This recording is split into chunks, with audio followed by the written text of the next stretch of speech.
میرے نبی تشریف فرمائے، صحابہ کی مقدس جماعت بیٹھی ہوئی ہے، نبی نے اعلان کیا، او میرے دیوانوں، او میرے مستانوں، ایک مہمان ہے کوئی جو میرے مہمان کو لے جائے اور شام کو کھانا کھلائے۔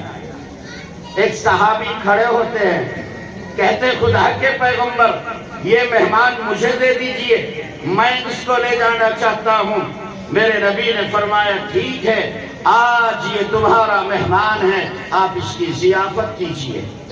یہ خوشی خوشی مہمان کو گھر لے جاتے ہیں۔ بیگم سے کہا ہم کتنے مقدروں والے ہیں، ہم کتنے خوش قسمت ہیں، خدا کے آخری پیغمبر نے ہمیں مہمان دیا ہے، ارے آج ہماری قسمت کا کیا ٹھکانہ۔ بیوی کہنے لگی میرے سرتاج مہمان تو لائے ہو لیکن گھر میں تو کچھ بھی نہیں ہے، تھوڑا سا کھانا ہے جو صرف بچوں کے لیے کافی ہو سکتا ہے، میرے سرتاج ہم مہمان کو کھلائیں گے کیا؟ وہ صحابی رسول فرمانے لگے بیگم صاحبہ تم اپنے بچوں کو سمجھا دو، آج بہلا پھسلا کر کے سلا دو، مجھے بھی فاقے سے رہنا ہے، آپ کو بھی بھوکا رہنا ہے، میرے نبی نے مہمان بھیجا ہے، آج ہم اپنے مہمان کو کھانا کھلائیں گے۔ بیوی نے بچوں کو سمجھا دیا، دسترخوان لگا دیا گیا، اس پر کھانا رکھا گیا، کھانا صرف اتنا تھا کہ وہ ایک آدمی کے لیے کافی ہو سکتا تھا۔ خیال آیا اگر ہم مہمان کے ساتھ شریک نہ ہوئے، مہمان یہ سمجھے گا ان کے گھر میں کھانا نہیں ہے، اور اگر ہم نے مہمان کے ساتھ کھایا میرے مہمان کا پیٹ نہ بھر سکے گا۔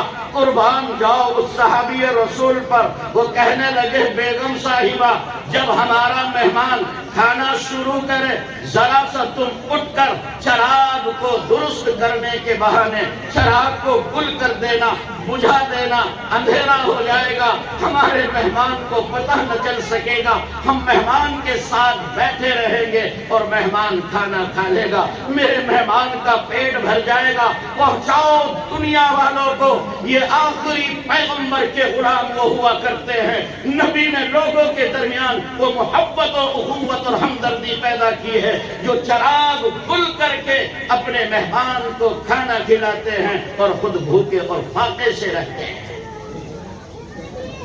آپ دنیا والوں کو بتاؤ ہم اسلام کے ماننے والے ہیں، ہم آخری پیغمبر کے غلام ہیں، ہم آخری نبی کے ماننے والے ہیں، ہم آمینہ کے لخت جگر کے گھر کے نوکر ہیں۔ ہمارے پیغمبر نے انسانوں میں جو محبت پیدا کی ہے، ایک دوسرے کی جو ہمدردی پیدا کی ہے، ایک دوسرے کی جو پیار پیدا کیا ہے، رب نے جب سے اس کائنات کو بنایا دنیا میں کسی دھرم نے وہ محبت پیدا نہیں کی ہے۔ آؤ مسلمانوں میں آپ کو ایک حدیث سناتا ہوں۔ میرے نبی نے ایک صحابی کو بلایا اور بلا کر کے فرمایا میرے پیارے کیا جنت چاہتا ہے؟ ظاہر سی بات ہے مسلمانوں، وہ کون ہے جس کو جنت کی چاہت نہ ہو، جس کو جنت کی طلب نہ ہو، جو جنت کا مشتاق اور طالب نہ ہو؟ وہ نبی کا دیوانہ کہتا ہے۔ خدا کے پیغمبر ہر ایک کو جنت کی چاہت اور طلب ہے۔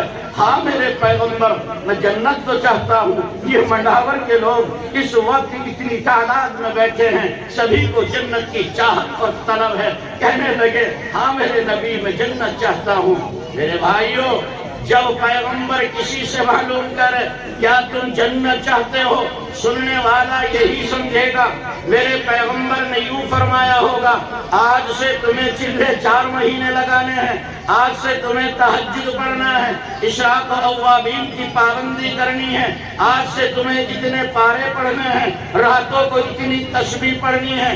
انسان یہی خیال کر سکتا ہے جب خدا کا پیغمبر یوں فرمائے کہ تمہیں جنت چاہیے، سامنے والا یہی سمجھے گا اب مجھے اوراد و وظائف بتائے جائیں گے۔ میرے نبی نے فرمایا سنو اگر تم جنت چاہتے ہو جب رات کو سونے کے لیے اپنے بستر پر قدم رکھو، اپنے دل کے اندر سے تمام دنیا کی طرف سے کینہ، کپٹ، حسد، بغض، جلن، تکبر سب کچھ نکال کر کے پھینک دو اور تمام انسانیت کی محبت اپنے دل کے اندر پیدا کرو۔ جب تم صبح کو بستر سے اٹھنے لگو، اپنے دل کے اندر سے تمام انسانیت کی طرف سے کینہ، کپٹ، حسد، جلن، تکبر سب کچھ نکال کر کے پھینک دو اور تمام انسانیت کی محبت اپنے دل کے اندر پیدا کرو۔ یہ کام کرنا تمہارا کام اور جنت میں پہنچانا مجھ محمد الرسول اللہ کا کام ہے۔ یہ تعلیم ہے تمہارے پیغمبر کی، یہ درس ہے تمہارے نبی کا۔ آپ کے پیغمبر نے انسانوں میں جو محبت پیدا کی ہے، جو ہمدردی پیدا کی ہے، جو اخوت پیدا کی ہے، جو ایک دوسرے کا درد پیدا کیا ہے، یاد رکھنا مسلمانوں، دنیا کے کسی دھرم اور مذہب نے انسانوں میں وہ محبت پیدا نہیں کی ہے۔ یہ کمال ہے میرے نبی کا، یہ کمال ہے آخری پیغمبر کا، یہ کمال ہے مدینے کے راجہ کا کہ اخلاق حسنہ کے ذریعے انسانوں کو ایک دوسرے سے اس طرح جوڑا ہے کہ جو لوگ آپس میں دشمن ہوا کرتے تھے، صدیوں جنگ چلا کرتی تھی، اپنی اولاد کو زندہ دفن کر دیا کرتے تھے، آج اس کے مارنے والے، اس کے دامن سے وابستہ مسلمان چراغ گل کر کے اپنے مہمان کو کھانا کھلاتے ہیں۔ آج اس آخری پیغمبر کے غلام میدان جہاد میں تڑپتے ہوئے جان تو دے دیتے ہیں، لیکن زخمی پیاسے بھائی سے پہلے پانی پینا گوارا نہیں کرتے ہیں۔ بے شک میرے بھائیوں، میں آپ کو کہاں تک سناؤں، اتنا وقت نہیں ہے کہ میں مسلمانوں کو بالتفصیل اسلام کے بانی کی زندگی کا آدھا خلاصہ اور نچوڑ بیان کروں۔ ایک دوسرے سے محبت کرنا، ایک دوسرے سے ہمدردی کرنا، ایک دوسرے سے کام آنا، ہمیں یہ نہیں دیکھنا وہ کس دھرم کا ماننے والا ہے، ہمیں یہ نہیں دیکھنا اس کا مذہب کیا ہے، ہمیں یہ نہیں دیکھنا اس کا کنبہ قبیلہ کون ہے، ہمیں یہ نہیں دیکھنا وہ کس برادری سے تعلق رکھتا ہے۔ انسان ہے، انسان کی محبت، اس کا پیار، اس کی ہمدردی اسلام کے بانی نے وہ پیش کی ہے کہ دنیا آج تک وہ مثال پیش نہ کر سکی ہے۔ بے شک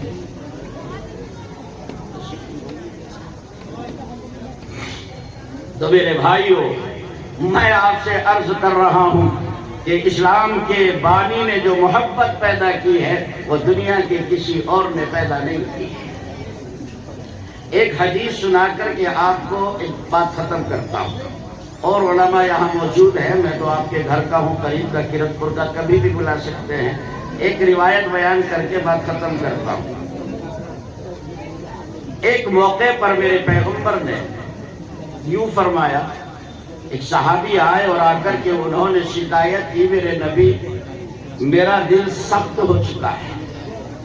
ظاہر سی بات ہے مسلمانوں، نبی کا دیوانہ پیغمبر کے پاس آ کر کے اپنے دل کی قساوت اور سختی کی شکایت کرتا ہے، اللہ کے نبی ضرور اس کا کوئی علاج بتائیں گے۔ لیکن سنیے، جب انسان کا دل خیر کی طرف مائل نہ ہو، برائی کی طرف، شر کی طرف اس کا دل زیادہ چلتا ہو اور خیر کی طرف مائل نہ ہو، تو سمجھو کہ اس شخص کا دل سخت ہو چکا ہے۔ میرے نبی کے دربار میں آ کر آپ کا غلام کہتا ہے، میرے پیغمبر میرا دل سخت ہو چکا ہے، مجھے کچھ علاج بتائیے۔ میرے نبی نے فرمایا، سنو، تم شفقت سے یتیموں کے سروں پر ہاتھ رکھو۔ پہلا علاج، اگر کسی انسان کا دل سخت ہو جائے، خیر کی بات، بھلائی کی بات اس کے دل میں نہ بیٹھے، شر کی طرف ان کا دل زیادہ مائل ہو، نبی نے فرمایا وہ یتیموں کے سروں پر شفقت سے ہاتھ رکھو۔ تم یتیموں کے سروں پر ہاتھ رکھو، بے سہارا لوگوں سے، جن کا دنیا میں کوئی نہیں ہے، ان سے پیار کرو، محبت کرو، ان سے ہمدردی کرو، تمہارے دل کی سختی دور ہو جائے گی۔ ہوتا یہ ہے مسلمانوں، اگر میدان میں، سڑک پر دو بچے آپس میں کھیل رہے ہیں، ایک غریب کا ہوتا ہے، مسکین فقیر غریب یتیم ہوتا ہے، بے سہارا ہوتا ہے، اس کے باپ کا سایہ اس کے سر پر نہیں ہوتا، اور دوسرا امیر اور صاحب ثروت کا ہوتا ہے، وہ امیر کا بچہ اس غریب کے بچے کو مار لیتا ہے۔ اگر اس غریب کا بھی کسی وجہ سے داؤں بیٹھا اور وہ اپنا انتقام لینا چاہتا ہے تو اس محلدار کا بچہ شور مچا دیتا ہے، اور اس کا باپ گھر سے نکل کر اس طرح سے تماچا اٹھا کر اس غریب کے رسید کرتا ہے۔ مسلمانوں، یہ حقیر رات کی تاریکی اور سناٹے میں کہتا ہے، او میرے بھائی، اگر میری طاقت میں ہوتا تیرے پیر پکڑ کر کہتا، جس طرح تم یہ تماچا اٹھا کر اس غریب کے مار رہا ہے، تجھے یوں ہاتھ اٹھانے سے پہلے یہ سوچ لینا چاہیے تھا، اگر کل خدا نے میرے بچوں کے سروں سے میرا سایہ اٹھا لیا اور کوئی میرے بچوں کو اس طرح مارے تو کیا ہوگا۔ ہر بشر کو چاہیے ہمدرد ہو انسان کا، ہر بشر کو چاہیے ہمدرد ہو انسان کا، جس کے دل میں ہمدردی نہیں وہ آدمی کیا کام کرتا۔ نبی نے دوسری بات ارشاد فرمائی، اگر تم اپنے دل کی سختی دور کرنا چاہتے ہو تو تم مسکینوں کے کھانے پینے کا بندوبست کرو۔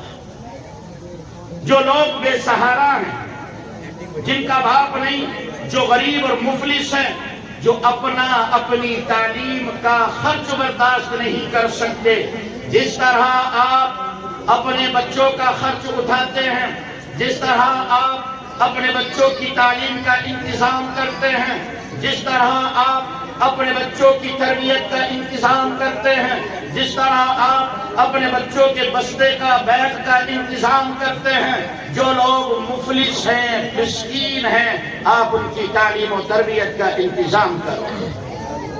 میرے بھائیوں، اسی لیے علماء نے مسئلہ بیان کیا کہ صدقۃ الفطر عید کی نماز سے پہلے ادا کر دینا چاہیے، کہیں ایسا نہ ہو وہ غریب بچے، وہ یتیم بچے جن کا باپ دنیا میں نہیں ہے، تمہارے بچوں کو عید کے دن ان کے سر پر شاندار ٹوپی دیکھ کر، ان کے پیروں میں بہترین جوتا دیکھ کر، ان کے بدن پر بہترین کپڑا دیکھ کر، ان کی جیب میں پیسے دیکھ کر وہ یتیم اور غریب اپنی ماں کے سینے سے جا کر چمٹ کر رونے لگے، اماں جان ہمیں بھی ایسا کرتا دے دو، اماں جان ہمیں بھی ایسے جوتے دے دو، اماں جان ہماری جیب میں بھی پیسے رکھ دو۔ اور اس غریب کی بیوہ اپنے یتیم بچوں کو اپنے سینے سے لگا کر تنہائی میں بیٹھ کر اپنے شوہر کو یاد کر کے نہ رو رہی ہو، کہیں ایسا نہ ہو جائے تم صدقۃ الفطر عید کی نماز سے پہلے ادا کر دو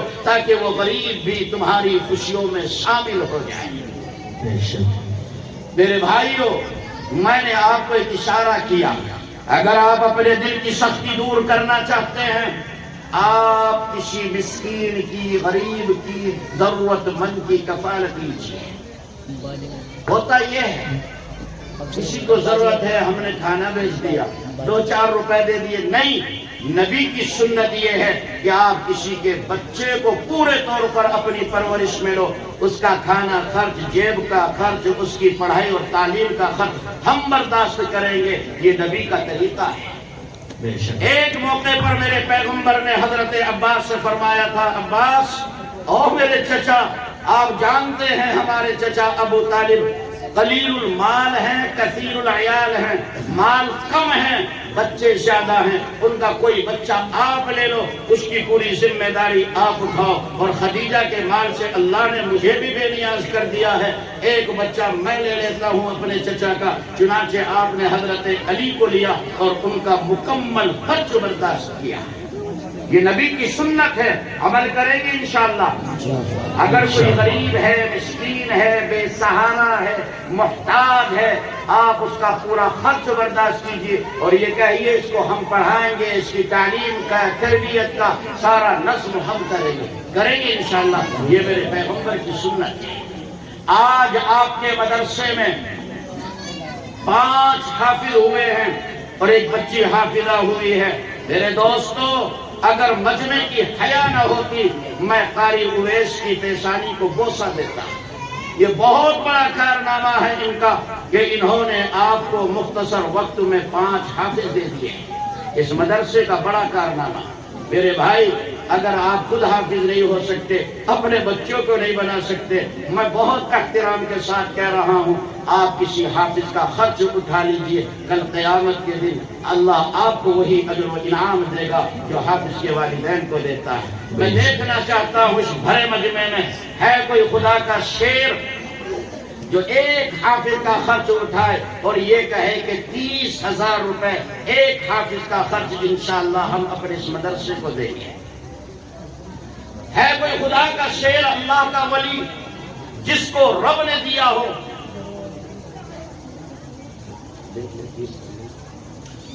ہے کوئی ایک اللہ کا ولی جو یہ کہے کہ مولانا ایک حافظ قرآن کا خرچ ہم دیں گے، آج سے وہ بچہ ہمارا ہو گیا، اس کی پوری تعلیم و تربیت کا انتظام ہم کریں گے، ایک حافظ قرآن کا خرچ ہے کوئی اس مجمع میں جو صرف 30,000 روپے دے دے اور یہ کہے کہ انشاءاللہ یہ ہماری طرف سے ہوگا؟ 30 مہینے میں بچہ حافظ ہو سکتا ہے 1,000 روپے مہینے کے اعتبار سے۔ میں دیکھنا چاہتا ہوں کون ہے خدا کا شیر۔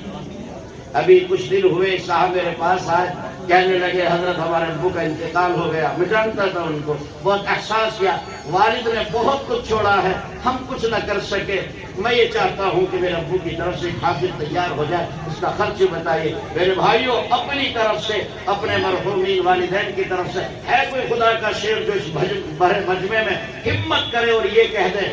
کیا نام ہے دوست کا؟ فرید احمد۔ کہاں کے ہیں؟ مڈاور کے۔ ماشاءاللہ مڈاور کے لوگ تو بہت زندہ دل انسان ہیں۔ اللہ تعالیٰ بھائی فرید کو حاجی فرید بنا دے، سب کہیے آمین آمین۔ 30,000 روپے بھائی، 30,000 روپے دیں گے بھائی فرید؟ ماشاءاللہ۔ ادھار ہے یا پٹ ادھار ہے؟ ادھار، پٹ ادھار نہیں چلے گا، بہت جلد ادا کر دینا۔ اللہ تعالیٰ آپ کو حاجی بنائے، خدا اس جوان کی جوانی کی حفاظت فرمائے، سب کہیے آمین۔ اچھا بھائی منڈاور کے لوگ ایک بات بتاؤ، اکیلا تو نہ ہنستا اچھا لگے، نہ گاتا اچھا لگے، نہ ناچتا اچھا لگے۔ ہے کوئی خدا کا شیر جو اس بھرے مجمع میں بھائی فرید کا جوڑا ملائے اور یہ کہے کہ مولانا ہم دیں گے ایک حافظ قرآن کا خرچ؟ کوئی مشکل نہیں میرے دوستو، ذرا ذرا سے پریشانی آ جاتی ہے، ہزاروں روپے لگ جاتے ہیں، ارے تم اللہ کے نام